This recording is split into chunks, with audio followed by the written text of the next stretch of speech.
ওরে আল্লাহ রে, ভাই আপনি কি করতেছেন? স্প্রে রং করতেছেন, আমার ড্রাগন ফল তো নষ্ট হয়ে যাবে না। আরে তুই চুপ কর দিনি, একটা ড্রাগনও নষ্ট হবে না। আমি কি করি তুই শুধু দেখ।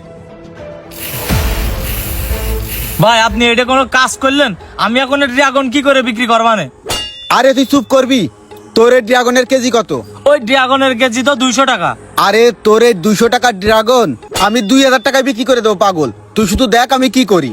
আপনি এর রং করা ড্রাগন 200 টাকা কেজি বিক্রি করবেন? এটা কি কখনো সম্ভব হয়? আরে সম্ভব না মানে? তোর কাজ হচ্ছে আমার তালে তাল দিয়ে যাওয়া, আর বাকি যা করার আমি করে নিচ্ছি। আচ্ছা ঠিক আছে ভাই, তাহলে আপনার কাজ আপনিই করেন। তবে ভাই আপনি যা করবেন সাবধানে করবেন, আমার জন্য কোনো লস না হয়। আরে তোর কোনো লস হবে না, কাজ ক্লিয়ার। তুই এখন আমার সাথে আয়। আশেপাশে কেউ নেই তো? না নেই, চলে আয় চলে আয়।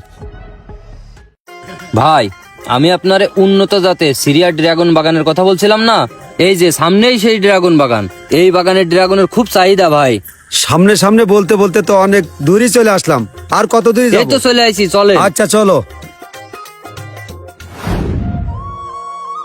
আমি আপনারে এই ড্রাগন বাগানের কথা বলছিলাম। ড্রাগন দেখেছেন? ড্রাগন দেখলে কলিজাটা ঠান্ডা হয়ে যাচ্ছে। আসলে তো অনেক সুন্দর ফল, এরকম ড্রাগন ফল তো আমি অন্য কোথাও দেখিনি। ও ভাই, ড্রাগন কি আপনার পছন্দ হয়েছে? আরে পছন্দ হয়েছে মানে? ফল তো দেখে আমার মন প্রাণ জুড়িয়ে গেছে।